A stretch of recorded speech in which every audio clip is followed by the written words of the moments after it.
Hi everyone, here we are back with part 2 now of how to score 60, at least 65 in your essay.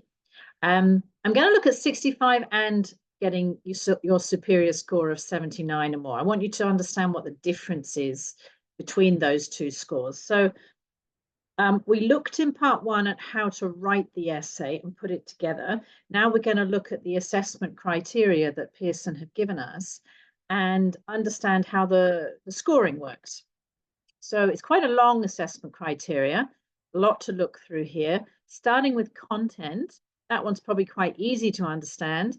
And you can see the maximum points there is 3, and that is with you appropriately responding to the question that you've been given. If you don't deal with everything that you've been asked to do, even if it's just a minor thing, that would slip down to 2 points. So for instance, if we take a look at the essay that we looked at in part 1, here it is. I've highlighted there for you the content, basically, in our body paragraphs. That's what we're referring to with content. And we've been asked in the essay to talk about the developments in communication and transportation and whether that's positive or not. So if you were to just focus perhaps on communication and not transportation in both content paragraphs, that would be considered not dealing with a minor aspect. So you would slip down to the 2 points. So make sure you're very careful with your essay question. You do respond to absolutely everything they're asking you to do. It's not going to be impacting on you if you've only discussed one side of the argument and you've only been asked to discuss one side of an argument. I would always discuss both. We've talked about the advantages and disadvantages here, because that always kind of makes sure that you cover everything and makes you feel a little more confident that you've done it right. So anyone can really get 3 points in that, no matter what your level of language is. If you deal with the question and you deal with all aspects of the question, you'll get your maximum points. Moving down to formal requirements, again, this is another area that everybody can get their full 2 points on. It's asking you to write between 200 and 300 words. If you write 200 words, you'll get 2 points. If you write 201 words, you'll get 2 points. You're not going to get more points if you write 300 words. So as long as you've answered the question and done everything you've been told to do in the content section, there isn't a lot of benefit from trying to reach 300 words unless you've got an awful lot to say and you can manage it in the 20 minutes. So again, another easy area to get your points in.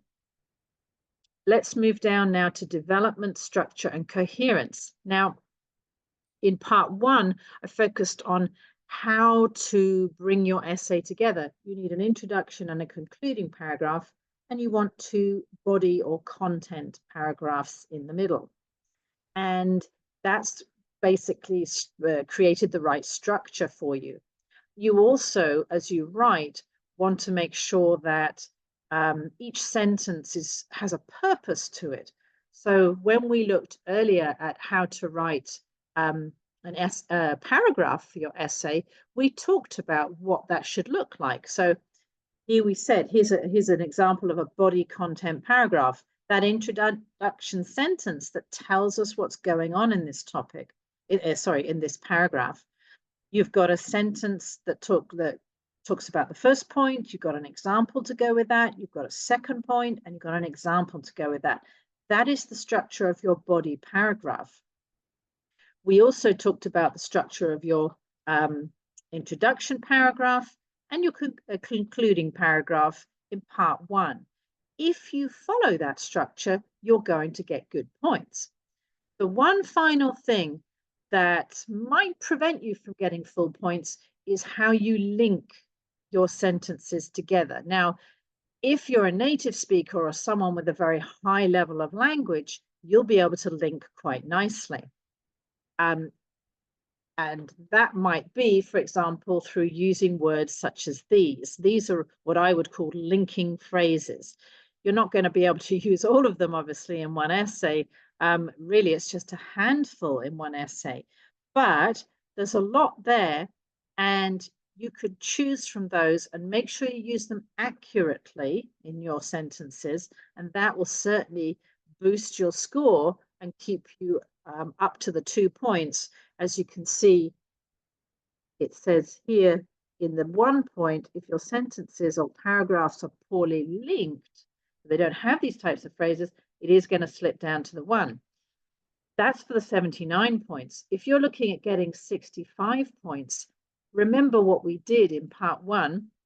Not only did we talk about the structure of the paragraph, we talked about a template that would help you start each sentence of your paragraph. Those words that I'm using there are linking phrases. Yeah, so if you struggle with English language, then look at the template to get your 65 points. If you're strong with English language, don't use the template. Use your own ability to do this. And again, that goes back to just making sure you've got a good range of phrases from something like this that you would be able to write into your paragraphs. 79 plus scores don't really happen if you follow a very simplistic template. So as I said, if you've got good language skills, don't rely on those too much because it might actually hold you back from getting a higher score. You've got to be able to show your expertise to get something like that. Okay, so there's full points so far. Now, let's take a look at the next group of scores. Now, this is where if English is not your first language, you might struggle to get the full points. So you'll notice there on the left-hand side, I've just put 1 point, 1 point, 1 point for these sections. If you're strong with the English language, or you're a native speaker and you're good at being able to express yourself, then you are going to get the higher scores. So, for example, a native speaker or a high-level language speaker would get the 2 points there. What's the difficulty with grammar for a high-level language speaker or even a lower-level one is the types of errors that you make. So you can see here, for 2 points, you might make a couple of errors, but they're not very noticeable. Okay, so you don't have to be perfect to get those 2 points. You might make more than a couple of errors. You might make quite a few errors. However, when your sentences and essay are read, the reader would still understand the point that you're trying to make. So you'll still get quite a good score. However, if you're somebody who makes a lot of very basic mistakes, what does that mean? It could be things like using the wrong tense, using present instead of past, and there isn't that flow through your essay. You keep mixing them up. It might be that you don't know how to use apostrophes for possessives. It might be that you don't use capital letters and full stops to mark the beginning and end of a sentence, or you use them inappropriately. Those are basic mistakes. And even for someone with a very high level of language or a native speaker, if you make a lot of those errors, you could score 0 on the grammar. So that's what that means. A 65 plus person wants to get 1 point at least on the grammar, and a native speaker or very high level speaker would like to get 2. Not too bad if you slip to a 1 if you're still aiming for 79 points. Now, general linguistic range. This is really the range of different types of language that you use. Not so much vocabulary, but the structure of your sentences. Now, if we take a look at the essay that we wrote in part 1, here I've tried to show to you what I would consider to be quite advanced linguistic phrases. So you'll see in that second sentence, this gives people more freedom to choose where they want to live. That would be considered quite complex for most people. Next part, I will discuss whether there are more positives or negatives, rather than something simpler, which is in this essay, I will look at the positives and negatives. That's a simpler structure. It's a simpler score. Moving on down, you can see using something like they can save money and time by not traveling to work every day. That's quite complex to create that little phrase at the end there. Again, people who work from home, that relative clause structure considered to be complex. We've got an if conditional sentence. If they are working alone, they do not have the chance to speak. And finally, at the end, while. That is actually a very good linking phrase to use, but you've got to use it accurately. While this situation, I believe another situation. So again, very complex structures there. That's what's considered to be a high score for the general linguistic range. If you attempt to do those, but you have inaccuracies in them, then your score will slip down to a 1, and that's okay for someone who's looking at a 65 plus score. If you find it very, very hard to write complex structures or even attempt them, you're going to get that 0. Or you attempt them and we can't really understand you, you're going to get that 0 again. All right, vocabulary range says what it is really. Do you have a good range of vocabulary to talk about this topic? Let's take a look at the part 1 essay that we wrote, and remembering that the essay question asked us to talk about the development of communication technology and transportation. Throughout the essay, I'm going to be referring to that topic, but I don't want to keep repeating the same words over and over again. So you can see I've highlighted there all the different ways that I used my vocabulary to talk about that topic. I didn't have to change it that drastically, even just changing the form from communication to communicate, transportation to transport, technological developments to technological improvements. Anything like that is considered to be a range. So while with some subjects it is possible to find lots of different ways of expressing those words, with this subject it's a little bit harder. So I've just got to look at how to play around with the order of the words and the form of the words, the grammatical form of the words, to show my range of vocabulary. That's something that's much easier for a high-level candidate to do. For a lower-level candidate, someone who's looking at the 65 score, if you can show a little bit of range, you will get your 1 point.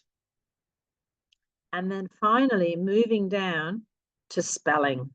Now, spelling, very, very harsh scoring on our spelling here. If you have 2 spelling mistakes, you're going to get 0 in your score. If you are not good at spelling, then you're going to ignore this score. You're going to have to accept that you're not going to get the points. Don't waste lots of time trying to check later, because you need that time for writing. If you're somebody who perhaps struggles with spelling, but if you're able to find an alternative word that you can spell, then do that. Yeah, there's a higher chance then of you getting at least 1 point here, or even 2 points if you manage to choose very carefully. Even if you're a high-level candidate, you might struggle with spelling. Then you ignore it and you accept that you will get 0 points. Because as a high-level candidate, if you manage to get 4 points in everything else that we've looked at here, you're still going to end up with 13 out of 15 points for the essay, which is enough to get you your 79 plus score. So that's what makes it really important to try and get all the other sections as high as possible. That's why I spent the time in the part 1 video focusing on how to respond to the content, the word count, the structure of your essay. Using the information from that part 1 video, you can get the highest scores in this area. And the only area that I haven't covered and that you might fall down on is the actual language area. And that is something as a non-native speaker, you'll be working on in your English lessons anyway. As someone with a higher level, you need to be aware of if you're bad at spelling. If you're good at spelling, then you can slip your 2 points somewhere else. But in the end, that's what you're aiming to get on your essay in order to get your 65 or your 79 points. Now, obviously, in the exam itself, you don't know what your score was for your individual essay. You only get your final result. But this is a good way to look at it when you're training. Hopefully that's helped you think carefully about how you're going to write your essays and practice writing your essays and what it is you're trying to do to get those scores. If you like that, please like this video and do subscribe for more. There's more coming.